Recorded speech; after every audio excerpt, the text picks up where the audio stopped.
Hey everybody, what is going on? I am Maximus Rex and this is Big Baby Reviews. Today is Rob Liefeld Day, so we will be looking at the next issue in his New Mutants run, namely issue number 90, cover dated June 1990. Before we get to it though, real quick, we are on the road to 250 subs. And once we hit that number a couple of weeks later, because I do film and shoot these videos a few weeks ahead of time, we will have a special video to commemorate that once we hit that number. So 250 subs.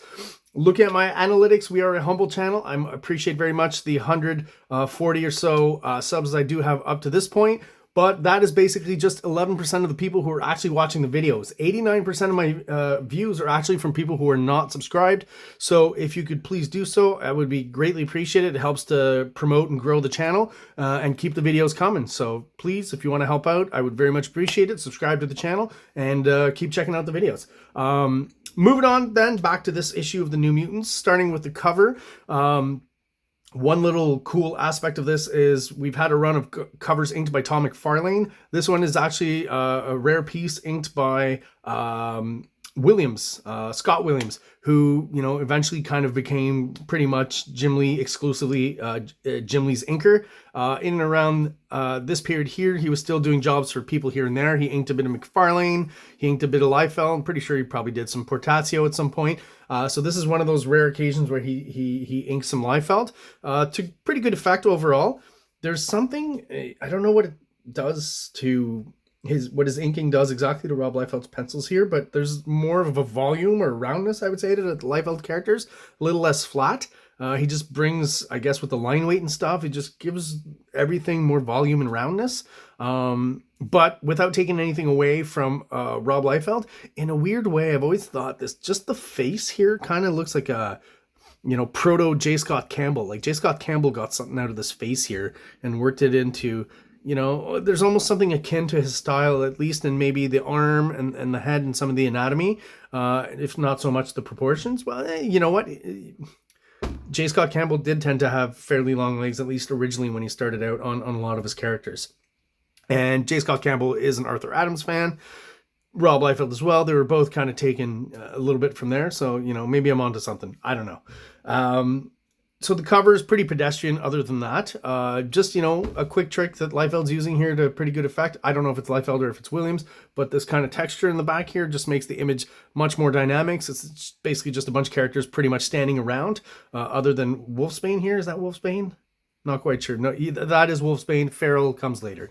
Yeah. And I was about to mention, I thought this was, and then I just noticed, you know, I was looking at Warlock over here in the background, and I'm like, oh my God, you know, Rob Liefeld, the way he cropped it in, you know, I guess just decided I'm not drawing the head, or, you know, maybe Warlock, we've said, is kind of a character that's a little complicated to draw. He actually will drop out eventually and die or disappear. I'm not exactly sure in the circumstances. We'll see it in the next few New Mutants issues.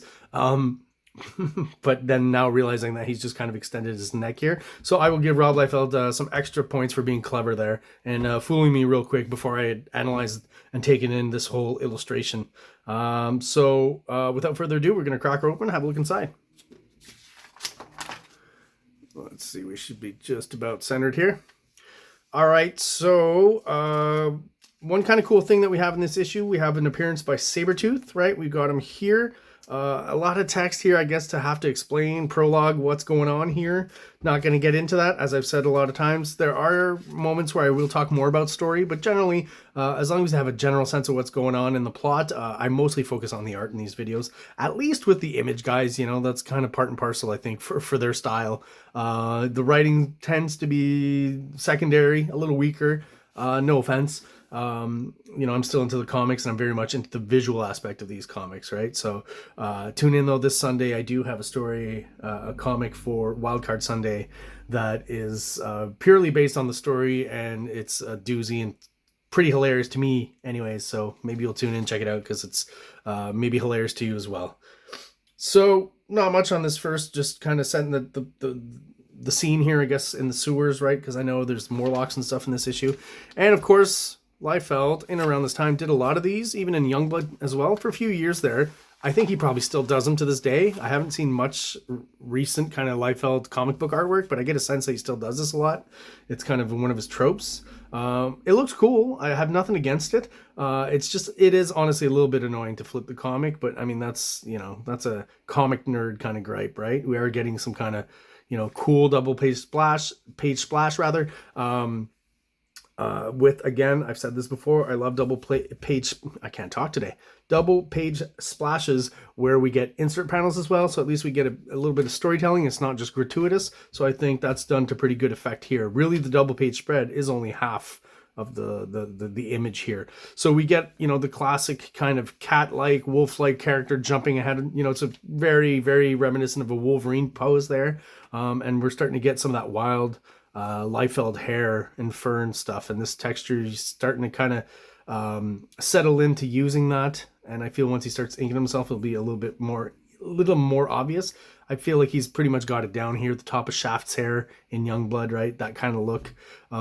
He's figured out how he likes to draw hair, I guess is how I'd put it. And as weird as that sounds for an artist, sometimes you try a lot of different things and they don't quite work. And eventually when you finally find, the way to draw hair, it's a celebration had in your own mind.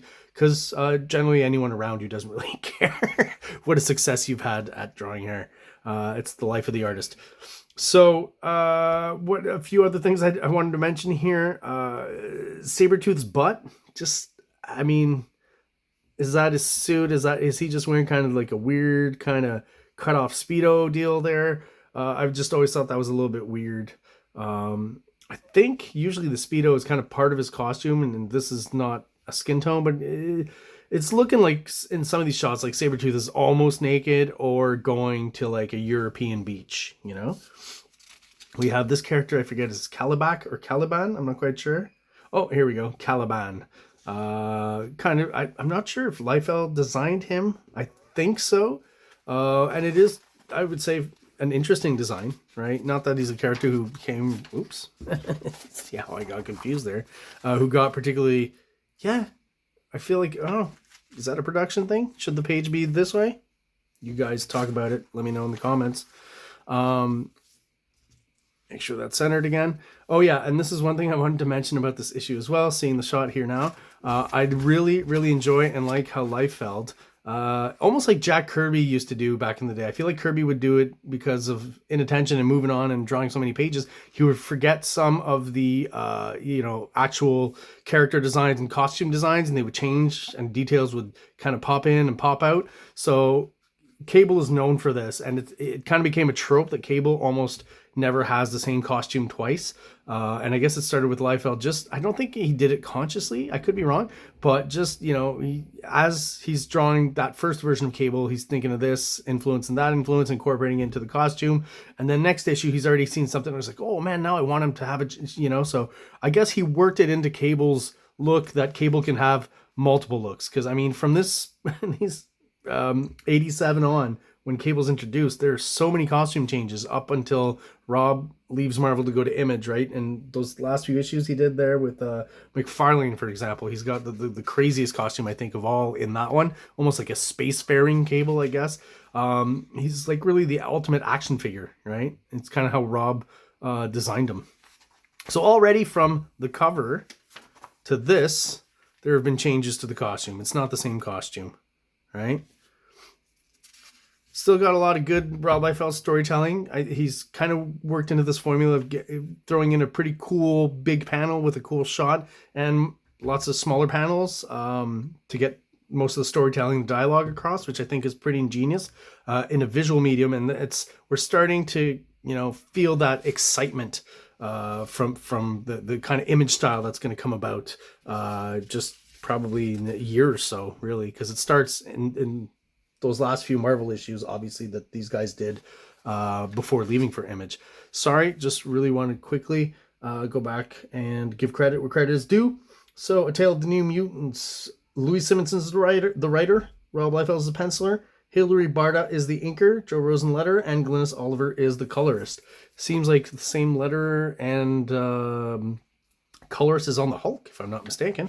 And yeah, Continuing on with the storytelling, we can talk about the inking real quick. I think Hilary Barter is doing a pretty darn good job at interpreting Liefeld's pencils and being fairly true to form. It's just that Rob Liefeld does, when he inks himself, tend to have a thinner line. So there are cases where it works and she kind of follows that. And then sometimes she adds thicker lines. I don't think that it doesn't work, but it doesn't give us the exact, 100% Rob Liefeld kind of look, right? Like I feel like maybe here as well, this panel is inked a little oddly. So I don't feel like we're getting the Liefeld vibe here. Definitely here, that's definitely a Liefeld face. And again, this kind of like, this is a fairly big, cool panel headshot of Cable. I think the inking here is an example of a pretty good job keeping that Rob Liefeldness. The panel here with a bunch of characters, mid shot, pretty cool. Some more inset panels with dialogue. And then we get some more money shots. And I like these kind of pages. It's a great design, but I feel this I don't mind so much, this negative space here and this kind of, effect. But I feel like maybe this should have come down all the way. There's just, it feels almost like a waste of space down here. Maybe it's just me. I don't have anything against using negative space like this. I just feel like it kind of works up here and not so much down here. And if we just maybe extended this like this, I feel like I would enjoy these pages more. Not that they're horrible, or maybe just, taking these two images and pulling them down a bit. So there's about even space here and even space here. Maybe it's a production issue. I don't know. So Warlock, don't get used to him too much. He won't be around for too long.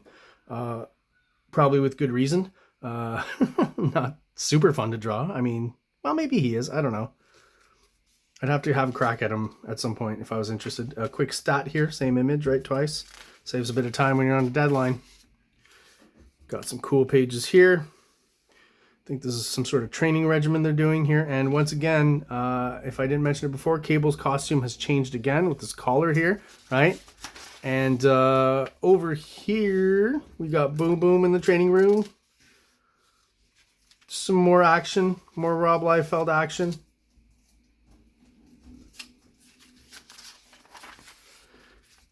Here again, interesting page designs, kind of taken some of the design elements from those Sabretooth Caliban pages from Underground here. I like this shot here. Okay, one of the shots that I feel Rob Liefeld's really good at, and he uses a lot, and it's one of his tropes, but I guess because he does it well, is the down shot, right? And there's just something about the way you have to draw the body folding over itself is, I guess, how I describe it, right? The head first, and then the torso, and then the hips, and you kind of have to draw through all that stuff. If you're an artist, you kind of know what I mean. I personally, I've done these, but I struggle with them, right? I got to work pretty hard at it to get the right angle and stuff. But I always feel like when he does it, he's pretty darn successful. Just a weird kind of pose here, but I'll give him props for having the reflection as well. I don't feel Rob Liefeld tries stuff that's, fairly difficult to get down here. I would struggle at doing this kind of panel, having the right angle for the reflection. I think it's pretty well done. Just, Boom Boom just kind of stand there showing her boobs off, I guess, or pushing them out. Not quite sure what that's about. So now we've got Cable again here, still wearing that jacket, but now he's got a helmet on. So it was funny when I turned the page, I'm like, who's this guy? Didn't recognize him as Cable at all. Kind of odd, right? He doesn't look quite as cool with a helmet on, I guess is what I'd say. So let's just pay attention because maybe the costume changes again. We've lost a knee pad here. So now Richter apparently is now in the sewers as well. We get a confrontation with Caliban. And I feel like either this is a slight deadline issue, but some of the inking kind of gets a little bit, what's the word I'm looking for here? I guess beefier and thicker lines, which maybe doesn't work as well for me for Liefeld. It's almost got like a Magnolia kind of feel there. Maybe this is filling in, dark spaces and silhouetting to again, move ahead with that deadline, get some pages done. Some pretty good Sabretooth action here. His hair has, almost doubled from the beginning of the issue, and sometimes it takes on this kind of Wolverine aspect here that I don't enjoy as much this look here. I like when he does it here and he's jumping, but when it actually has kind of Wolverine-ish points, that I don't really like that.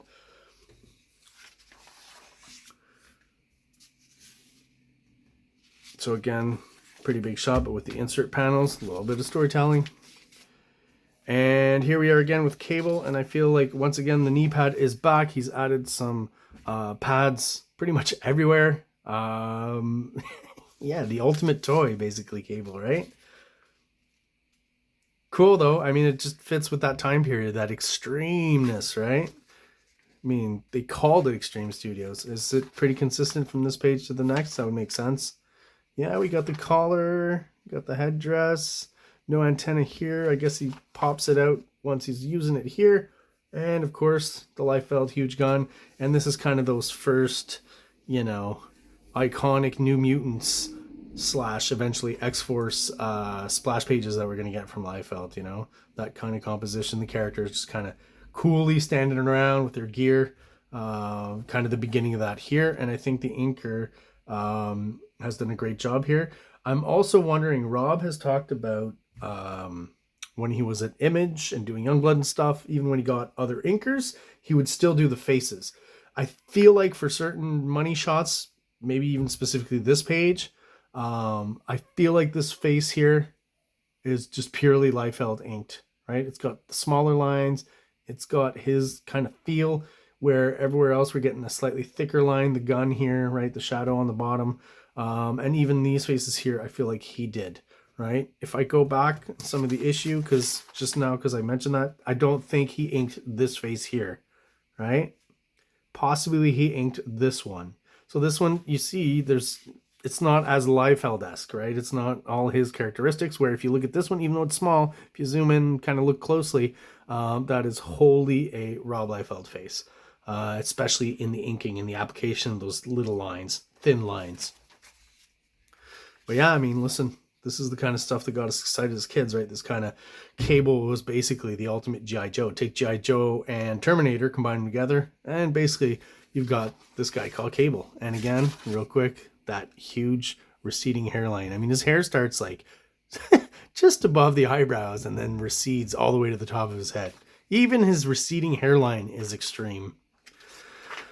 So there you have it. That is the end of today's review. New Mutants issue number 90. Reminding you again, please like and subscribe, help the channel grow. If you like what you see, let your friends know, let your neighbors know. We are on the road to 250 subscribers. Once we hit that number, there will be a special vid to commemorate that. Thank you to the viewers out there. If you enjoy what I do and you're still watching, I appreciate it very much. And I hope that everyone out there has an awesome day. Like! Subscribe! Like! Subscribe!